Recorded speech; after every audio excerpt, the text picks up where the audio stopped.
وہ یہ چاہتے ہیں کہ جو اثاثے منجمد کیے گئے تھے وہ واپس لیبیا کی عوام کو دیے جائیں اور لیبیا کی عوام پر ہی وہ خرچ کیے جائیں. تو یہ اب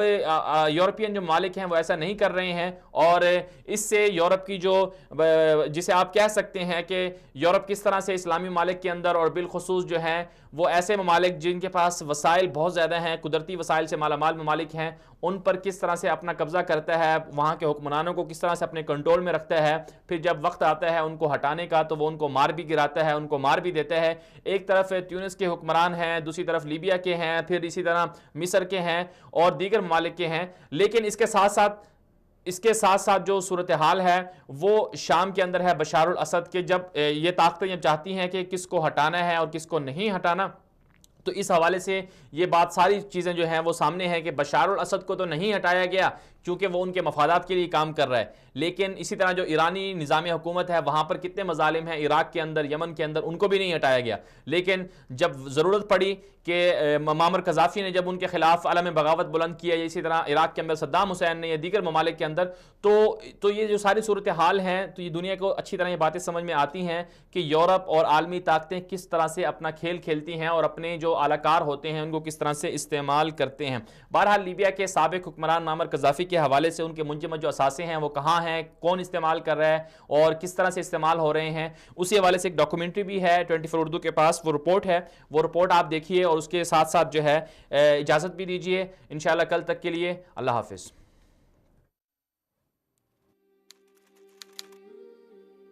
لیبیا کے سابق مطلق العنان حکمران مقتول کرنل معمر قذافی کے دور حکومت میں اربوں ڈالرز بیرون ملک بینکوں میں سرمایہ کاری یا دوسرے عنوانات سے جمع کرائے گئے تھے. اقوام متحدہ کی سلامتی کونسل نے قذافی حکومت کے خلاف 2011 میں عوامی احتجاجی تحریک برپا ہونے کے بعد یہ تمام اثاثے منجمد کر دیے تھے, لیکن کسی کو ان اثاثوں کی مالیت کے بارے میں کچھ علم نہیں تھا, یہاں تک کہ بیلجیم کے ایک بینک نے ان منجمد اثاثوں پر سود کی رقم جاری کی اور اس سے یورپی ملک میں لیبیا کی منجمد کی گئی اربوں ڈالرز کی رقوم کا بھی پتہ چلا. لیبیا کی سرمایہ کاری کارپوریشن بیرون ملک ان اثاثوں کے انتظام کی ذمہ دار ہے. جریدے پولیٹیکو کی ایک رپورٹ کے مطابق یورپی یونین کے 5 رکن ممالک نے معمر قذافی کے منجمد اکاؤنٹس میں سے سود کی مد میں رقم ادا کی ہے. برسلز میں واقع ایک بینک سے لیبیا کے ایک منجمد اکاؤنٹ سے سود کی مد میں رقم کی ادائیگی کے بعد بیلجیم میں ایک نئی بحث چھڑ چکی ہے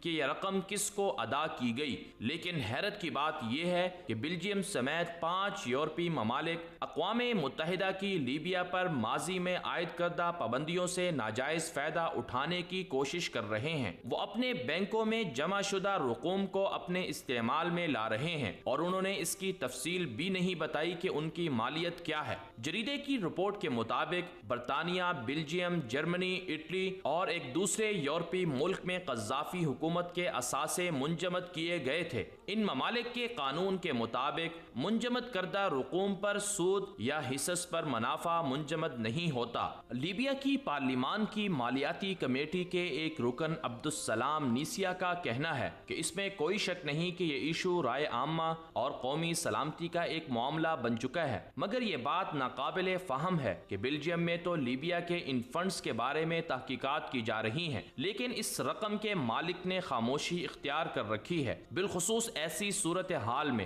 جب ان فنڈز کے غلط استعمال کی بھی اطلاعات منظر عام پر آ رہی ہیں. لیبیا کے ایک ماہر معیشت اور اسٹاک مارکیٹ کے بانی سلیمان الشاہونی نے بیرون ملک لیبیا کے منجمد اکاؤنٹس کے بارے میں بین الاقوامی جائزے کا مطالبہ کیا ہے اور اس معاملے کی مکمل تحقیقات کے حوالے سے انہوں نے یہ کہا کہ عوام کی فلاح و بہبود کے لیے اس معاملے کی مکمل تحقیقات ہونی چاہیے.